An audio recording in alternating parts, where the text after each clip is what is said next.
Bonjour mes bien-aimés, bienvenue au dimanche de la résurrection, ce jour qui a changé le monde, ce jour qui a mis à part le christianisme de toute autre religion, parce que le pouvoir de la résurrection de Jésus-Christ nous donne de l'espérance, pas seulement dans cette vie, mais pour l'éternité, et on sera avec Jésus le ressuscité pour les siècles des siècles. Votre présence me réjouit. Quand vous voyez le tombeau vide, vous ne pouvez pas vous taire. Ceux qui ont expérimenté l'enlèvement du rocher des doutes dans leur vie et la dissipation des nuages de la peur et de l'égoïsme sont appelés à un seul commandement. Allez et prêchez. Prêchez la plus grande des nouvelles. La mort est vaincue et la vie éternelle est dorénavant accessible. Et vous pouvez la recevoir en recevant Jésus comme votre seul Sauveur et Seigneur.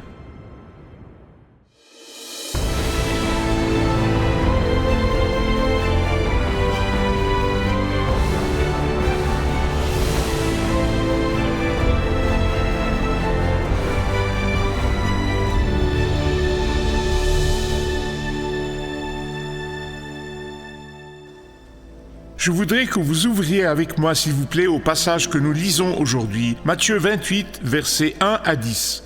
Je veux que vous imaginiez avec moi comment ces femmes, lorsqu'elles ont entendu les paroles de l'ange, comment ces paroles se sont gravées dans leur mémoire, dans le cortex de leur mémoire, et comment elles ne se sont pas seulement souvenues des paroles, mais pour le reste de leur vie, elles ont pu continuer à parler de ces paroles, et elles ont pu littéralement les répéter mot pour mot. L'ange a dit, et ces événements et ces paroles sont devenus indélébiles dans leur esprit et dans leur cœur.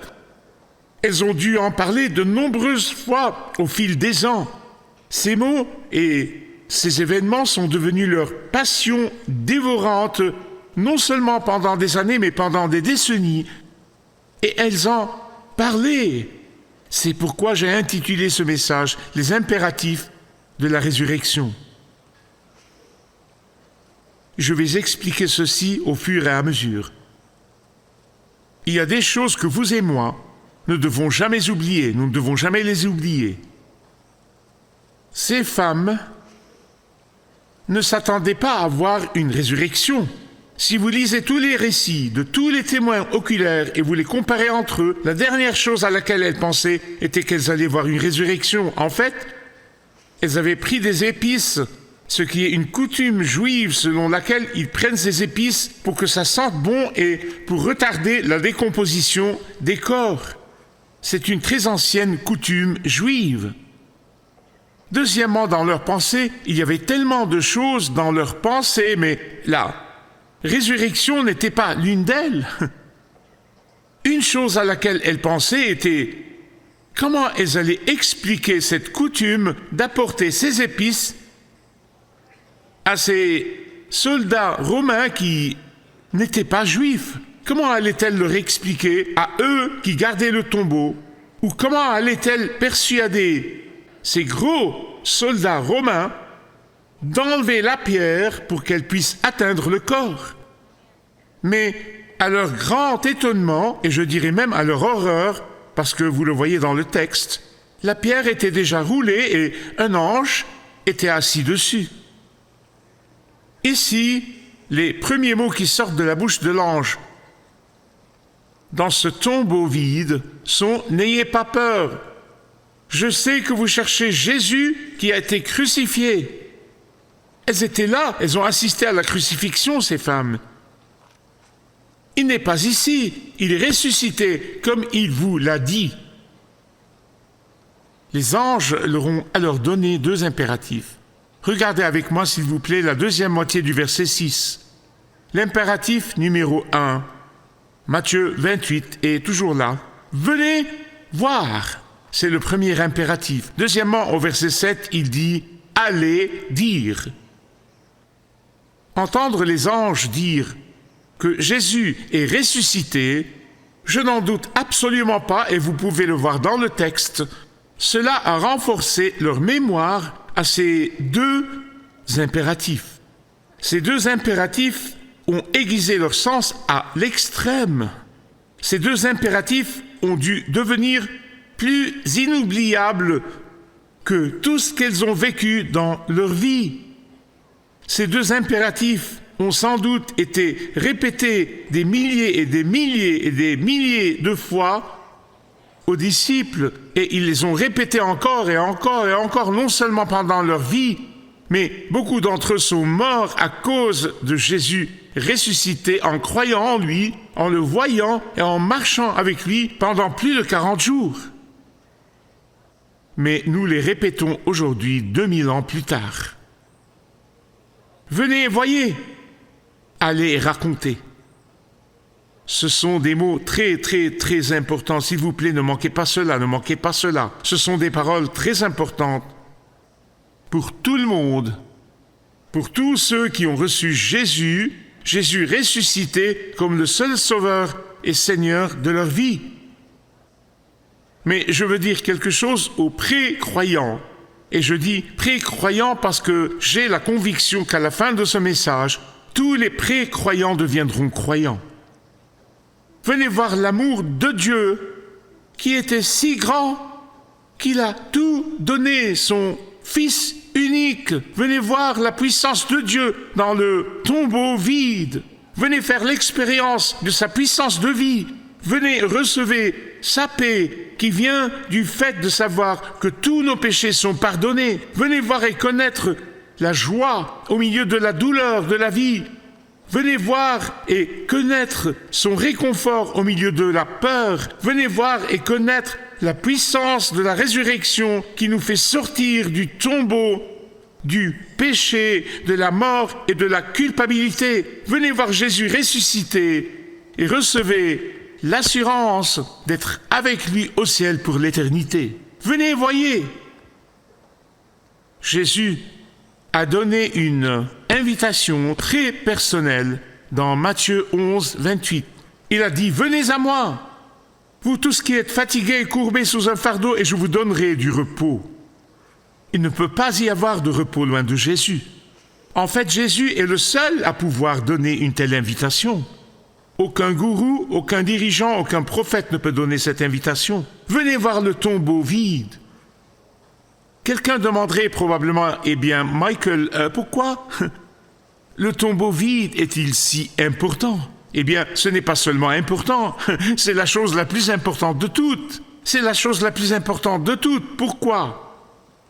Pensez avec moi, d'accord? Je veux juste que vous y pensiez. Pensez avec moi. Jésus n'est pas un homme ordinaire. Il était Dieu dans la chair humaine. Avant son incarnation, Jésus coexistait dans la Sainte Trinité, dans la divinité, le Père, le Fils et le Saint-Esprit. Jésus, Dieu le Fils, est l'égal de Dieu le Père. Pensez donc à cela. Pensez à l'incalculable, au sans précédent et à l'inexplicable, et nous ne le comprendrons vraiment que lorsque nous irons au ciel. À l'incroyable humilité de laisser la splendeur et la gloire du ciel pour venir comme un embryon dans le ventre d'une vierge pour nous aider à entrer en relation avec Dieu le Père.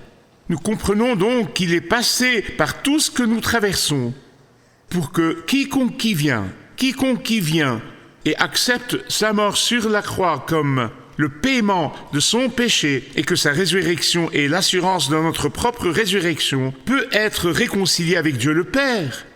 Mais pas n'importe quelle réconciliation. Nous sommes devenus, ou nous sommes appelés enfants de Dieu. Mais il y a une autre chose que vous verrez quand vous venez voir le tombeau vide. Parlons de la croix. Pensez à ceci. L'homme sans péché, pur, saint, c'est-à-dire qui n'a jamais péché en pensée, en parole ou en acte, suspendu à cette croix, pourtant l'horreur et la saleté de mon péché et du péché de tous ceux qui viennent à lui en se repentant et en se confessant. En fait, 700 ans avant la croix, le prophète Ésaïe a prophétisé avec une précision méticuleuse au sujet de la croix. Voici ce qu'il a dit. En parlant de Jésus, il était blessé à cause de nos transgressions, brisé à cause de nos fautes. La punition qui nous donne la paix est tombée sur lui. Tout a été mis sur lui. Ce que vous verrez quand vous venez et vous voyez le tombeau vide, c'est ce que moi et des millions d'autres personnes dans le monde avons vu. Les croyants, nous avons pris conscience de l'horreur du péché, de la nature du péché, et nous développons de la haine envers le péché. Écoutez, avant de venir à Christ, j'aimais le péché. Mais quand je suis venu à lui, j'ai détesté le péché. Et vous savez, j'ai détesté le péché dans ma propre vie, plus que dans celle de n'importe qui d'autre. Parce que je vais rendre compte pour chaque mot qui sort de ma bouche. Une autre chose que vous devez savoir, c'est que lorsque vous verrez le tombeau vide, vous comprendrez que nous tous, chacun d'entre nous, tous ceux qui sont ici, tous ceux qui regardent, chacun d'entre nous, nous mourrons physiquement. Il y a des gens qui se mettent la tête dans le sable et pensent qu'ils vont vivre éternellement. Écoutez-moi bien. Non! Un jour viendra où nous serons séparés de nos proches, nous serons séparés de nos amis, nous serons séparés de notre environnement familier, nous serons séparés même de nos biens. Mais nous devenons réalistes lorsque nous voyons le tombeau vide. Lorsque vous viendrez voir le tombeau vide de Jésus, vous verrez notre mortalité physique. Mais ce qui est bien plus important, c'est que vous verrez la vie au-delà de la tombe. Vous verrez la nécessité de passer cette vie à préparer la vie à venir. Cette vie peut durer 50, 60, 100 ans, mais elle est courte comparée à l'éternité. L'éternité est un temps très, très, très, très, très long.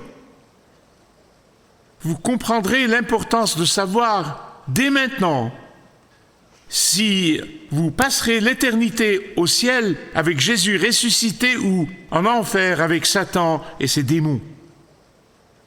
Maintenant, beaucoup de prédicateurs ne veulent pas offenser les gens. Ils ne veulent pas parler de l'enfer. Mais vous savez ce qu'ils font? C'est comme un médecin qui voit un cancer et qui dit « Oh, je ne veux pas vous offenser ».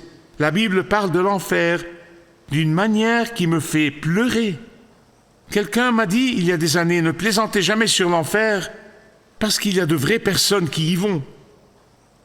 Je prie Dieu qu'aucune personne qui m'écoute ne rejette Jésus ressuscité et ne joue son éternité, pas une seule. C'est pourquoi, mes bien-aimés, mes amis, c'est de la plus haute importance que chacun qui m'écoute se pose la question, si je meurs aujourd'hui, suis-je absolument certain d'aller au ciel avec Jésus ressuscité? Ne vous reposez pas tant que vous n'avez pas répondu à cette question. Lorsque vous viendrez voir le tombeau vide, vous ne verrez pas seulement l'humilité incroyable, sans précédent, indescriptible de Jésus, le Fils de Dieu. Vous ne verrez pas seulement les horreurs du péché telles que Dieu les voit. Vous ne verrez pas seulement que vous devrez faire face à la mortalité et que vous feriez mieux de commencer maintenant. Mais lorsque vous verrez le tombeau vide, vous verrez que Jésus est seul Jésus, et seul Jésus, et seul Jésus, qui est ressuscité des morts et ne mourra plus jamais, peut vous donner la vie éternelle.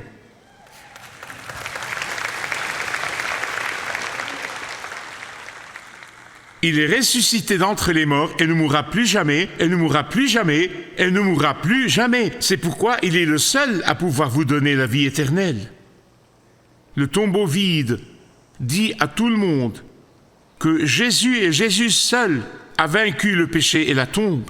Jésus est le seul à vous montrer que son tombeau vide est la preuve de sa résurrection. Et c'est pourquoi personne d'autre ne peut vous sauver. Seul Jésus peut le faire. Seul Jésus peut le faire. Seul celui qui a vaincu la mort et la tombe peut vous donner la vie. Le seul qui a le pouvoir sur la mort peut vous donner la vie éternelle. La preuve de la résurrection corporelle de Jésus n'a pas seulement été enregistrée par de nombreux témoins oculaires chrétiens, Plus de 500, mais même par des historiens juifs. Et comme vous le savez, ils n'étaient pas disposés à l'égard de Jésus. Ils l'ont rejeté. Mais certains de leurs historiens, l'un d'entre eux, l'historien le plus connu du nom de Joséphus, a écrit en détail les preuves de la résurrection de Jésus et l'impact que cette résurrection a eu sur la vie des apôtres, qu'ils mouraient volontiers pour Jésus. On ne meurt pas pour un canular. C'est pourquoi tous les apôtres, à l'exception de Jean, ont été torturés et sont morts d'une façon horrible, mais ils l'ont fait avec joie. Aujourd'hui, il y a beaucoup de personnes persécutées dans le monde, et certaines d'entre elles, lorsqu'elles viennent au Christ, elles signent littéralement leur arrêt de mort. Quel courage! Lorsque vous viendrez et vous verrez le tombeau vide, vous ne pourrez pas vous taire. On ne peut s'empêcher de vouloir en parler. Mais c'est impératif que nous allions en parler. Ce n'est pas une suggestion, c'est un impératif. On ne peut pas garder une bonne nouvelle pour soi. Si vous découvrez un remède à une maladie, ne voudriez-vous pas le crier sur tous les toits? Avant de venir à Jésus, j'avais placé tant d'obstacles et d'objections. Je détestais les prédicateurs. Certains d'entre vous ressentent la même chose en ce moment. Je vous pardonne, parce que je sais ce que c'est. Tellement d'objections, tant de doutes, tant de questions. Comme ces femmes, sans doute, elles avaient toutes sortes de choses en tête. Qu'en est-il des soldats? Qu'en est-il du sceau romain? Qu'en est-il de la pierre, cette énorme pierre? Tant d'obstacles auxquels ces femmes pensaient. Mais une fois que la puissance de Dieu a détruit tous ces obstacles dans ma vie et dans mon esprit, une fois que la pierre du doute a été enlevée, une fois que les soldats de l'égoïsme ont tremblé et se sont enfuis, une fois que le sceau de ma volonté et de mon désir de vivre à ma manière a été brisé, une fois que ces obstacles et ces objections ont été enlevés, une fois que vous viendrez, que vous verrez par vous-même et connaîtrez la puissance de Jésus ressuscité, vous ne pourrez pas vous empêcher d'en parler aux autres. J'ai commencé par parler aux précroyants. Maintenant, laissez-moi parler aux croyants, ceux qui ont connu Jésus et ont fait l'expérience de Jésus année après année, et vous avez la bonne nouvelle, mais vous ne l'avez jamais partagée avec qui que ce soit. Je sais que la peur nous fait fermer la bouche, je le sais. Mais nous n'avons pas le choix. Nous avons l'obligation, le commandement de raconter aux autres.